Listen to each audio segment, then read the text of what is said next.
নমস্কার বন্ধুরা, কেমন আছো সবাই? আশা করছি খুব ভালো আছো। তোমাদের ভালোবাসা এবং আশীর্বাদে আমিও খুব ভালো আছি। আমার এই চ্যানেলের এটাই প্রথম ভিডিও, আর প্রথম ভিডিওতে তোমাদের জন্য নিয়ে চলে এসেছি সেই পুরনো দিনের রান্না, আর তোমাদের সকলের খুবই প্রিয় রান্না লাউ চিংড়ি। তোমরা তো কম বেশি লাউ চিংড়ি সবাই রান্না করতে পারো এবং করেও থাকো বাড়িতে নিশ্চয়ই। আমি কিভাবে লাউ চিংড়ি রান্না করেছি আজকে সেটাই তোমাদের সাথে শেয়ার করব। তার আগে বলে রাখি যে আমার এটা প্রথম চ্যানেলের প্রথম ভিডিও, তাই সবাই প্লিজ একটু সাবস্ক্রাইব করে দিও যারা ইউটিউব থেকে দেখছো, এবং ফেসবুকেও তোমরা কিন্তু পেজ পেয়ে যাবে আমার, তাই প্লিজ একটু ফলো করে দিও। সবার কাছে রিকোয়েস্ট রইল, প্লিজ ফলো আর শেয়ার, লাইক, কমেন্ট করতে কিন্তু ভুলো না। নতুন নতুন রান্নার ভিডিও পেতে তোমরা বেল আইকনটা প্রেস করে দিও। চলো তাহলে আজকের লাউ চিংড়ি কীভাবে করেছি দেখিয়ে দিই। লাউ চিংড়ি করার জন্য প্রথমেই এরকম একটা গোল লাউ আমি নিয়েছি, যেটা একটু কালচে এবং গায়ে ছোপ ছোপ দাগ। কিন্তু এটা কাটার জন্য বাবা আমাকে দিয়েছে একটা মস্ত বড় ছুরি, বাট এই ছুরিটা কোনোভাবেই এই লাউটাকে বলি দিতে পারবে না যেটা মনে হচ্ছে, কারণ এটা দিয়ে চোরের নাকও কাটা যাবে না। এই লাউগুলো খেতে খুব ভালো হয় এবং মিষ্টিও হয়। লাউটা কাটলেই বোঝা যাবে লাউটা কীরকম। দূর, আর ভালো লাগছে না। এবার একটা বটি নিয়ে নিলাম, বটি দিয়ে লাউটাকে দুটুকরো করে ফেলি, করে তারপরে এর ছোকলাগুলো ছাড়িয়ে নিয়ে এবার এইভাবে কেটে নিই। ছোকলাগুলো কিন্তু আমি ফেলবো না, কারণ লাউয়ের এই খোসাগুলো তোমরা কিন্তু বেটেও খেতে পারো, ভেজেও খেতে পারো। আমি এগুলো ফ্রিজে রেখে দেবো। আমার আবার লাউয়ের বাকলাওয়া এই ভাজা খেতে খুবই ভালো লাগে। এবার এই স্লাইস করে কেটে নিচ্ছি এবং একটা পাত্রর মধ্যে আমি জল নিয়ে নিয়েছি, তাই স্লাইস করে কেটে এটাকে লাউগুলোকে আমি এইভাবে চিরি করে কেটে নিচ্ছি। যতটা মিহি করে তোমরা এরকম কাটতে পারবে ততটাই ভালো।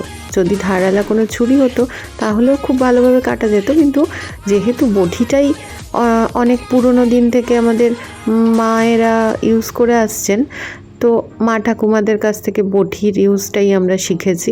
এবং আমারও কেন জানি না এই ছুরি কাচির থেকে এই বটি যেন সব থেকে এই সমস্ত জিনিসের জন্য বেস্ট বলে মনে হয়। সবজি কাটার জন্য বা মাছ কাটার জন্য বটি আমার কাছে বেস্ট। তো যাই হোক, এইভাবে আমি পুরো লাউটাকে কেটে নিলাম।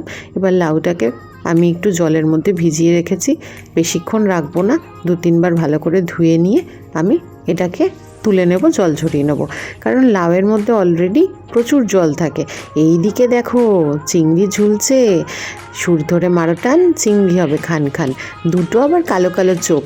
মা বসে পড়েছে চিংড়ি মাছ ছাড়াতে, আর চিংড়ির একদমই পুরো খোসা ছাড়িয়ে তার পৈতেটাকে বার করে নিয়ে ফ্রেশ করে চিংড়ি মাছ ছাড়িয়ে ফেলেছে। কিন্তু এত বড় বড় চিংড়ি মাছ আর লাউ এতটা, এইটুকু চিংড়ি না, ঠিক পোষাবে না। তাই আমি মাঝখান থেকে কেটে নিচ্ছি। যদিও চিংড়ি মাছের ক্ষেত্রে কৃপণতা রয়েছে আমার বরাবরই, আর লাউ চিংড়ি হলে আমি আবার একটু ভাত বেশিই খাই, তাই প্রত্যেকটা ভাতের গ্রাসে যদি এক কুচি করে চিংড়ি মাছই না পেলাম তাহলে খেয়ে ঠিক মজা আসে না। তো যাই হোক, কথা বলতে বলতে কেটে নিয়েছি চিংড়ি মাছটাকে, বেশ অনেকটা হয়ে গেছে। দিয়ে দিলাম হলুদ গুঁড়ো এবং দিয়ে দিলাম অল্প একটু নুন। এবার ভালো করে নুন আর হলুদটা আমি চিংড়ি মাছের মধ্যে মাখিয়ে নেব, যাতে ভালোভাবে নুন হলুদটা চিংড়ি মাছে মেখে গেলে বেশ ভাজাটাও খুব ভালো হবে।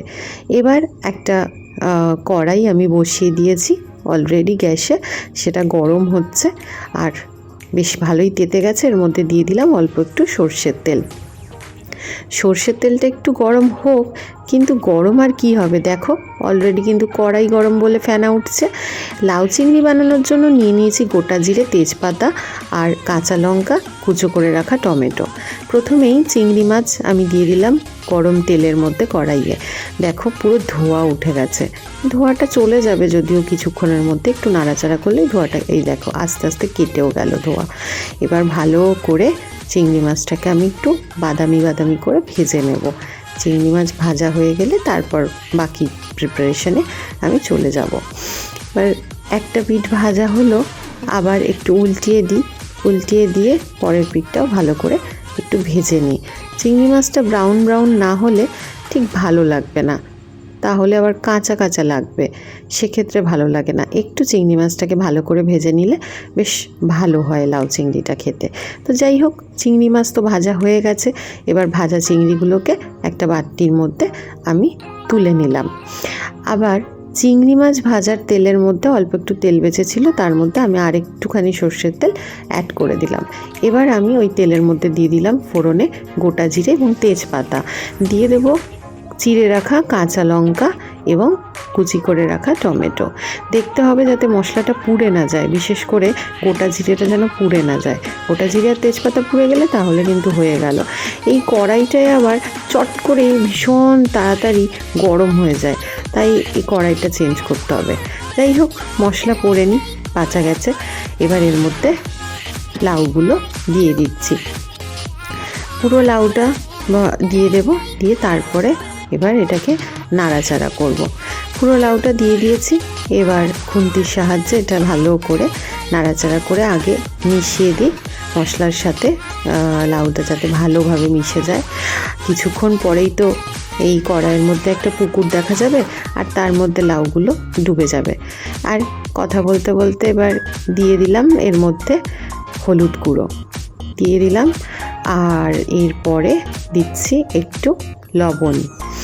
হ্যাঁ, এবার পরিমাণ মতন যেরকমভাবে মিষ্টি খেতে চাও, সে অল্প সামান্য 2-3টে দানা চিনি, অল্প একটু চিনি এতে অ্যাড করতে পারো, না খেতে চাইলে নয়।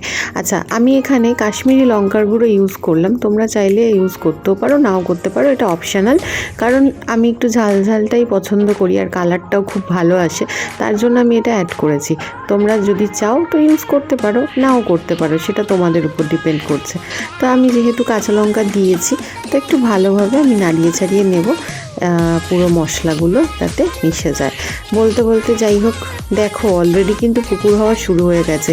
না, একটু ঢাকা দিয়ে দিই, ঢাকা না দিলে আবার লাউটা ভালোভাবে হবে না।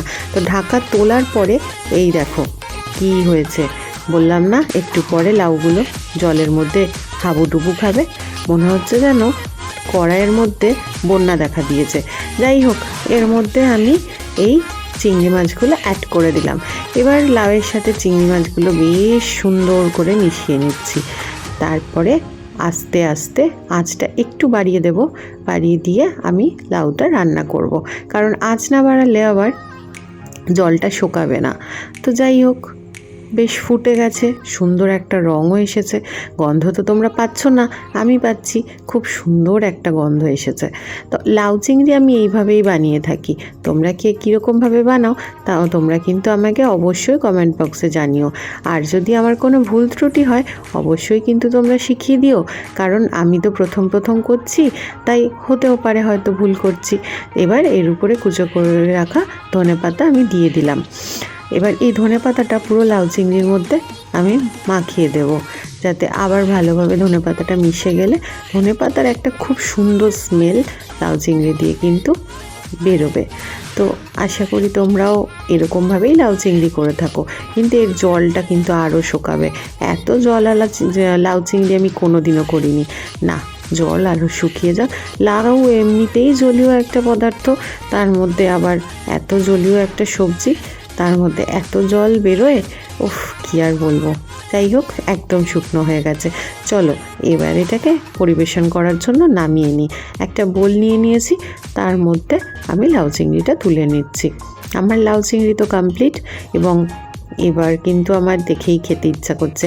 একটু গার্নিশিংয়ের পালা। ওপরে ওই কুচিয়ে রেখেছিলাম ধনেপাতা, সেটা দিয়ে একটু চেষ্টা করলাম সুন্দর করে একটু সাজিয়ে দেওয়ার। আর তোমাদের যদি ভালো লাগে তোমরা কিন্তু অবশ্যই কমেন্ট করে আমাকে জানিও। এবার তাহলে গরম গরম ভাতের সাথে কিছুক্ষণ পরে খেয়ে ফেলবো এই লাউ চিংড়ি। হ্যাঁ, আমি খাওয়ার আগে কিন্তু এই লাউ চিংড়ি আমার টুটুনের কাছে যাবে, কারণ ওর খুব ফেভারিট। ভাবছো টুটুন কে? টুটুন হলো আমার বোনের মেয়ে। চলো, আমার মাসুতো বোনের মেয়ের নাম হচ্ছে টুটুন। আমাদের পরিবারে এখন সবথেকে ছোট ওই বাচ্চা রয়েছে, তো ওর আবার লাউ চিংড়ি খুব পছন্দের। লাউ চিংড়ি তো পছন্দের নয়, ওর পছন্দ হচ্ছে চিংড়ি মাছ। খুঁজে খুঁজে চিংড়ি মাছগুলো খাবে, তাই ফরমাইশ হয়েছে, মিমি একটু লাউ চিংড়ি করে দিবি। ওর জন্যই করলাম এবং ভিডিও কল করেছিলাম। বলল কি, তাড়াতাড়ি পাঠা, আমি স্কুল থেকে চলে এসেছি, আমি তাহলে গরম গরম ভাতে টুক করে খেয়ে নেব। ভাত তো খাবে না ছাতা, একটাও ভাত খেতে চায় না, খালি বেছে বেছে এর মধ্যে থেকে চিংড়ি মাছগুলো খেয়ে নেবে এবং ওর মা, ওর দিদা মানে আমার মাসি কাউকেও একটুও দেবে না। ওরা হয়তো, ওদের ভাগ্যে হয়তো শুধু লাউটাই পড়বে, চিংড়ি মাছ ওরা কিছুই পাবে না। যাই হোক, কথা বলতে বলতে আজকে তোমাদের সাথে এই রেসিপিটা শেয়ার করলাম। আশা করছি তোমাদের হয়তো ভালো লেগেছে। তোমরা সবাই সাথে থেকো, সাবস্ক্রাইব করো, ফলো করো। নতুন ভিডিও খুব শিগগিরই আসছে। ভালো থেকো, টাটা।